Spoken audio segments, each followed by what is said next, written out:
Bismillahirrahmanirrahim. Assalamualaikum warahmatullahi wabarakatuh. Alhamdulillahi rabbil alamin wal aqibatu lil muttaqin wala udwana illa 'alal zalimin. Asyhadu an la ilaha illallah wa asyhadu anna Muhammadan 'abduhu wa rasuluhu la nabiyya ba'dah. Amma ba'du. Ibarat sekalian, menjelang berbuka adalah waktu yang paling mustajab di sisi Allah Subhanahu wa ta'ala jika kita berdoa. Dan seluruh kita pasti punya hajat yang hebat. Seluruh kita pasti punya ketergantungan yang tidak putus-putus kepada Allah Subhanahu wa ta'ala. Nanti insya Allah menjelang berbuka, kita akan berdoa bersama-sama insya Allah. Sebentar beberapa menit menjelang berbuka, izinkan saya menyampaikan sebuah berita besar.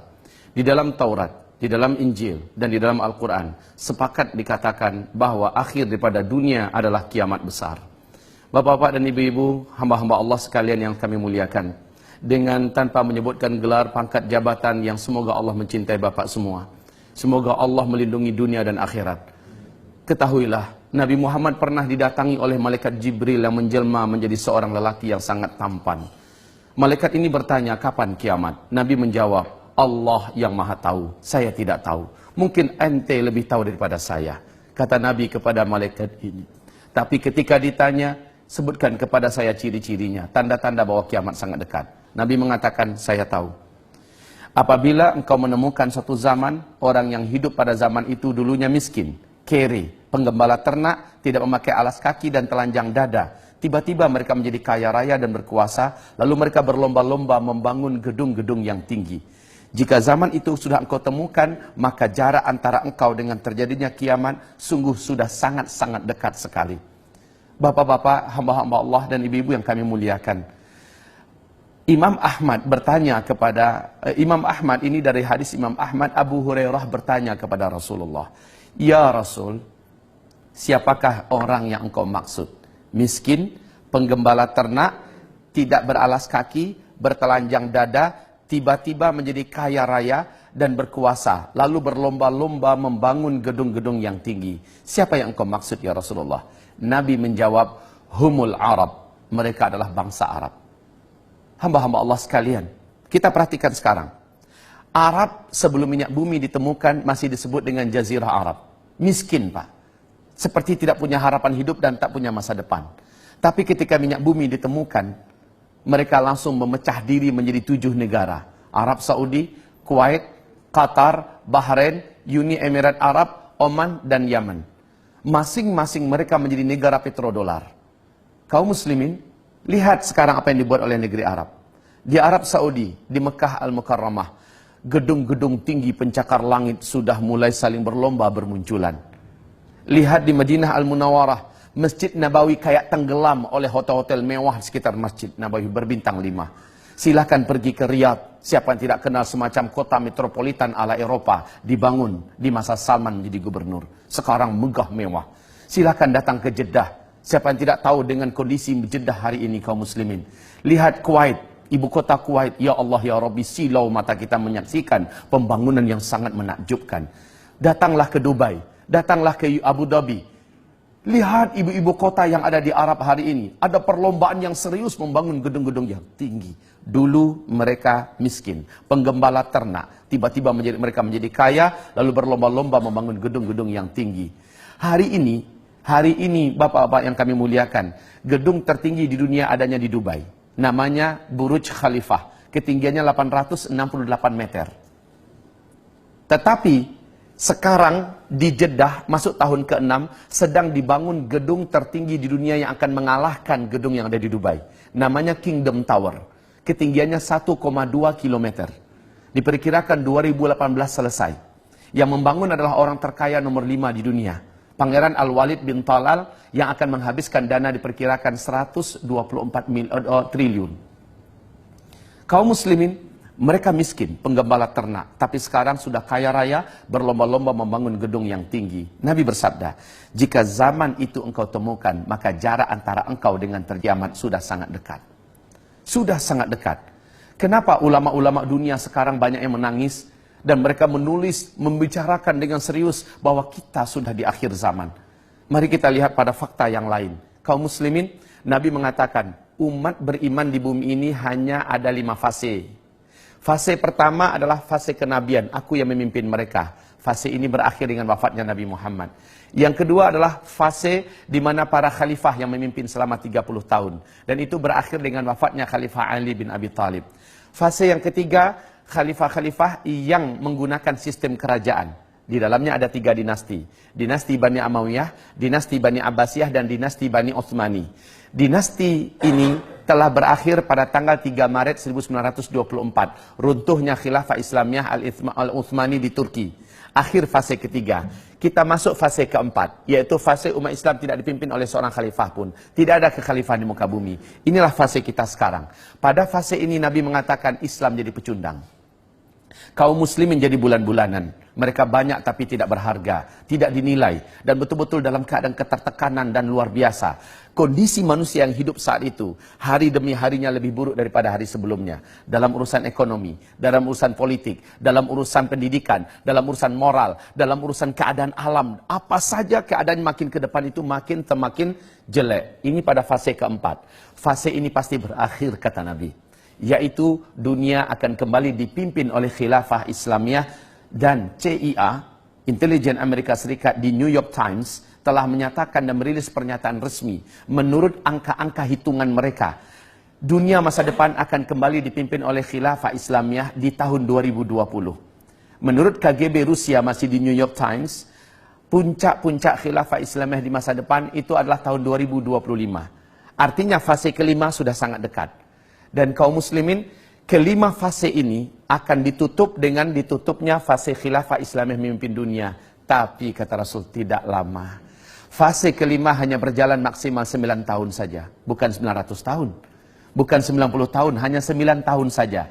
Fase ini dipaksa ditutup oleh Allah dengan cara seluruh orang Islam dan orang yang beriman kepada Allah di muka bumi serentak meninggal dunia. Kenapa? Terjadinya tanda besar kiamat yang ketujuh. Pada tanda besar kiamat yang ketujuh, seluruh orang yang beriman di bumi serentak Allah wafatkan. Bertiupnya angin lembut dari negeri timur atau dari Yaman, angin ini segera membungkus bumi. Orang yang beriman, dimanapun dia berada, apakah dia ada di puncak gunung, di dalam gua, di lembah-lembah, di pulau, di mana saja, asal dia masih ada iman kepada Allah, walaupun imannya hanya seujung kuku, angin itu akan datang kepadanya. Ketika dia disentuh oleh angin itu, terhirup oleh dia angin tersebut, dia pun meninggal di sana. Serentak seluruh orang beriman di muka bumi meninggal dunia. Kaum muslimin, ini Allah ceritakan di dalam Al-Quran. Nabi sebutkan dalam hadis-hadis yang sahih. Nah, hamba-hamba Allah yang kami muliakan, Bapak Ibu tahu berapa lama sebenarnya 5 fase ini? Subhanallah. Di dalam hadis dari Abu Daud, sekalipun hadis ini didhaifkan, bahkan ada yang statusnya dhaif jiddan, tetapi status hadis ini telah dikuatkan menjadi hasan li ghairih, bahwa Nabi mengatakan 5 fase ini di sisi Allah hanya 1.500 tahun paling lama. 1.500 tahun itu hitungan hijriah, dan kita sekarang sudah 1437 hijriah. Hijriah itu dihitung sejak Nabi hijrah dari Mekah ke Madinah. Sementara menghitung umur umat Nabi atau umat Islam di bumi ini sejak Nabi diutus sebagai Nabi dan Rasul. Sampai wafat serentak umat Islam di dunia, barulah 1.500. Kalau sekarang 1437, 13 tahun belum terhitung di Mekahnya Nabi, ditambahkan ke 1437. Berarti sekarang sudah 1450 kita orang Islam di bumi ini hidup. Maknanya di hadapan kita, wahai hamba-hamba Allah yang kami muliakan, di hadapan kita untuk orang Islam hanya tersisa paling lama 50 tahun lagi. Lalu kita semua akan Allah wafatkan serentak. Siap nggak siap kita, terima nggak terima kita, Allah telah menetapkan sebagai penguasa absolut di langit dan di bumi. Bapak mungkin tercengang mendengarkan ini. Bapak mungkin kaget mendengarkan ini. Tetapi sungguh demi Allah, risalah yang saya sampaikan ini telah sampai ke Arab Saudi, telah sampai ke Amerika. Insya Allah dengan izin Allah di New York, tak lama lagi saya akan diundang menyampaikan materi ini. Di Australia saya telah menyampaikan materi ini. Kita sudah sangat dekat dengan akhir zaman. Hamba-hamba Allah yang kami muliakan. Yang paling mengejutkan adalah Nabi menyebutkan ada 10 tanda besar kiamat. 10 tanda besar kiamat ini tidak akan terjadi kiamat sampai yang 10 ini muncul seluruhnya. Dan yang 10 ini harazatun manzumatun fi silk. Iyuqta'u silkun yatba'u ba'duha ba'dan. 10 tanda besar kiamat ini seperti butir-butir berjan. Yang di tengah-tengahnya ada ruangan kosong dapat dimasukkan tali atau benang. Jadi antara satu dengan yang lain itu terhubung gara-gara adanya tali yang menghubungkan. Di bagian bawahnya disimpul. Sehingga tertahan untuk keluar. Iyuqta'u silkun, ketika simpul bawah itu dipotong, diputus, meluncurlah butiran yang pertama. Apa yang terjadi dengan butiran kedua? Langsung menyusul dengan cepat. Butiran ketiga menyusul juga lebih cepat. Pap, pap, pap, pap, pap, pap, seluruhnya keluar. Artinya, kalau yang pertama sudah terjadi, yang kedua menyusul dengan cepat. Nggak pakai 1000 tahun jaraknya. Nggak pakai 100 tahun. Tidak pakai 10 tahun. Tidak. Sangat cepat sekali. 10 tanda besar kiamat ini yang pertama adalah terjadinya dukhan. Apa itu dukhan? Kabut debu yang teramat sangat tebal dan panas membungkus bumi selama 40 hari. Saking tebalnya, kata Rasulullah, tidak diketahui kapan malam, kapan siang. Kemudian kabut ini sangat panas. Saking panasnya, kata Rasulullah, orang-orang kafir di muka bumi dan orang-orang Islam yang suka buat dosa sebelum terjadinya dukhan itu sampai melepuh kulit-kulit mereka, menjadi jelek bentuk rupa mereka. Tapi orang beriman yang amal solehnya banyak, sebelum ini terjadi mereka beramal soleh yang banyak, Allah jadikan mereka selamat dan kebal, dan mereka hanya seperti terserang flu dan demam saja. Masya Allah.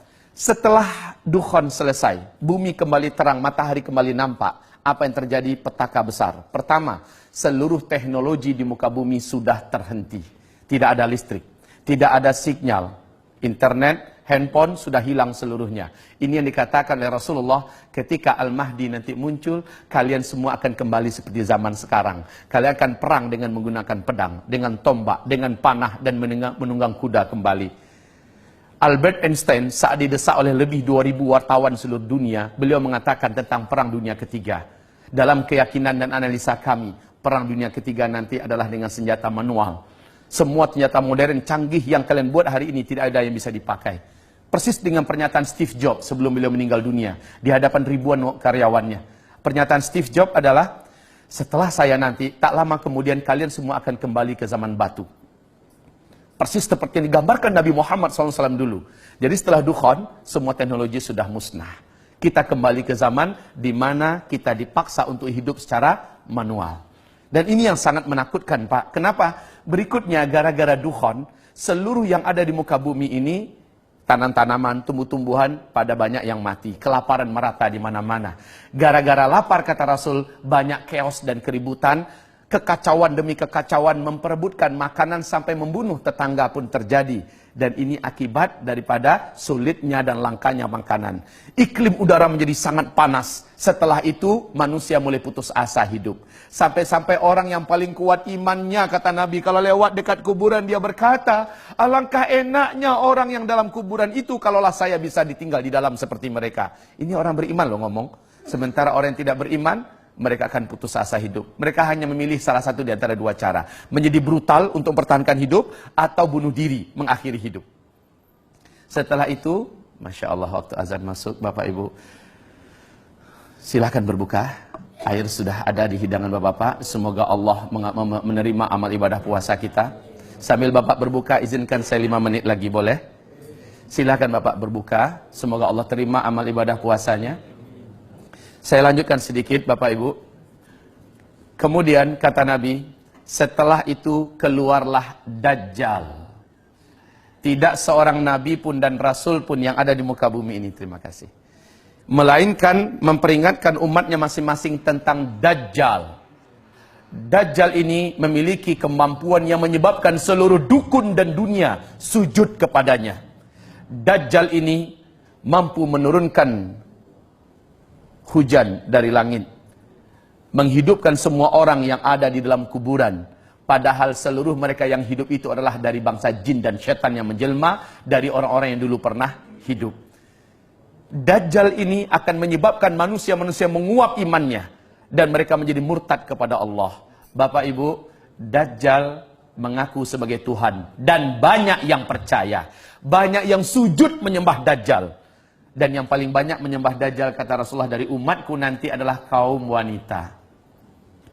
Sementara tanda-tanda Dajjal akan keluar, di dalam hadis Sahih Muslim ada dua. Yang pertama, apabila pohon-pohon di kebun kurma Baisan sudah tidak berbuah. Bapak tahu perkembangan sekarang?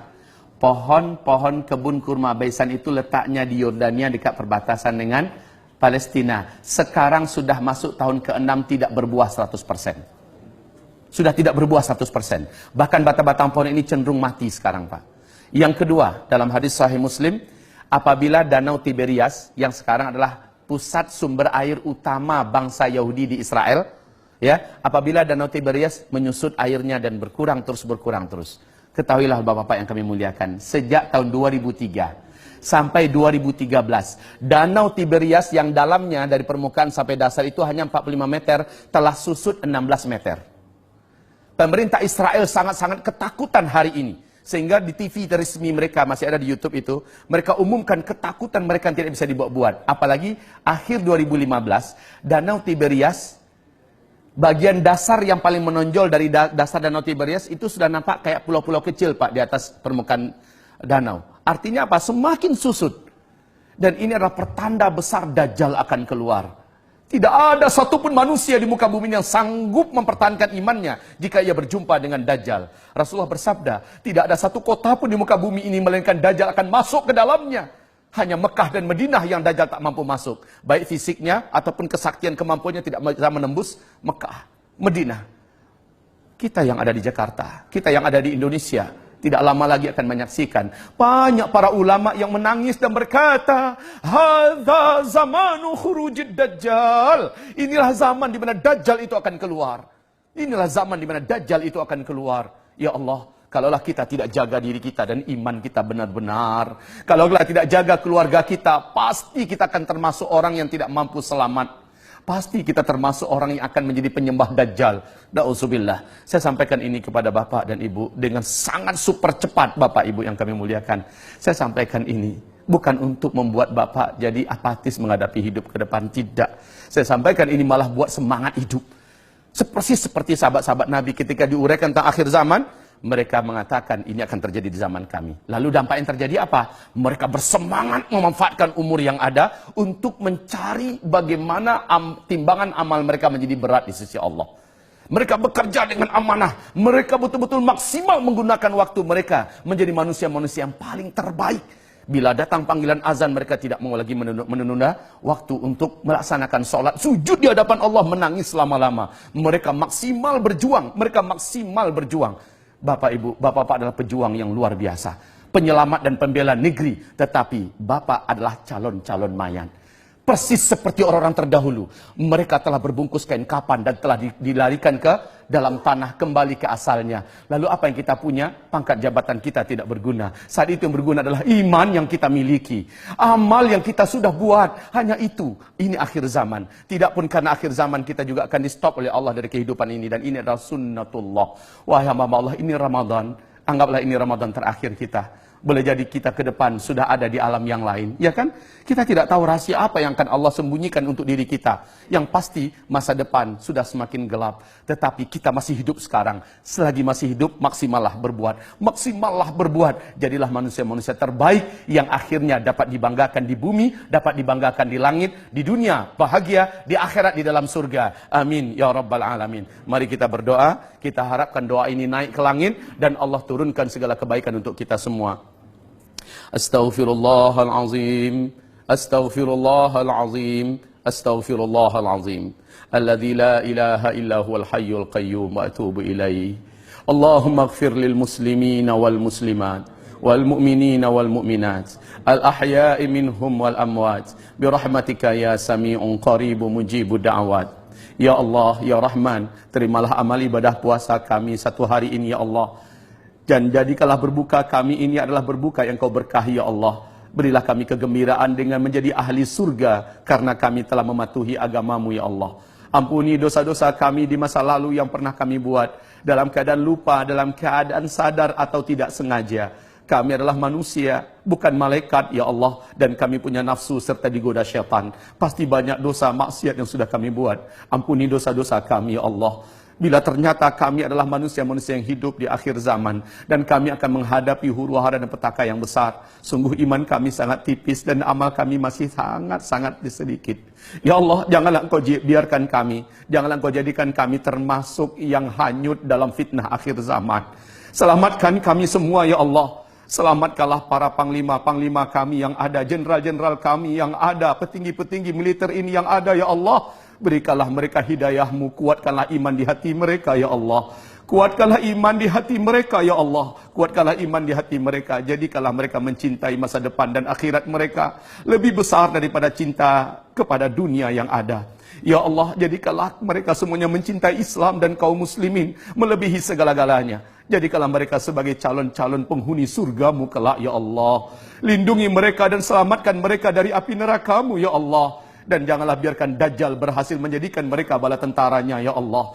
Tapi jadikanlah mereka bala tentara-Mu, ya Allah, di akhir zaman, di mana mereka hanya berpihak untuk-Mu dan hanya demi-Mu dan karena-Mu, ya Allah. Ya Allah, ya Rahman, ya Rahim. Terimalah amal ibadah mereka semua.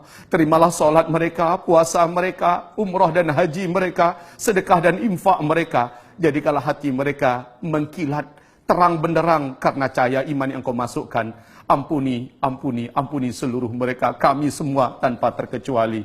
Ya Allah, selamatkanlah keluarga kami seluruhnya dari fitnah dan huru-hara petaka akhir zaman. Ya Allah, ampunilah seluruh apapun yang sudah kami buat dengan terpaksa atau dalam keadaan sukarela. Apapun yang sudah kami buat, ampuni seluruhnya, ya Rabbal Alamin. Ya Allah, ya Rahman, ya Allah, ya Rahim, ya Mujibas Sa'ilin, inna natubu ilaik wa nastaghfiruka ya Rabbal Alamin. Rabbana atina fid dunya hasanah wa fil akhirati hasanah wa qina adzaban nar. Subhana rabbika rabbil izzati amma yasifun wa salamun alal mursalin walhamdulillahi rabbil alamin. Allahumma amin. Sallallahu alaihi wasallam. Demikian dari saya, mohon maaf setelah mengambil waktu Bapak lebih daripada waktu berbuka. Mari kita baca surat Wal Asri, Bapak-bapak. Bismillahirrahmanirrahim.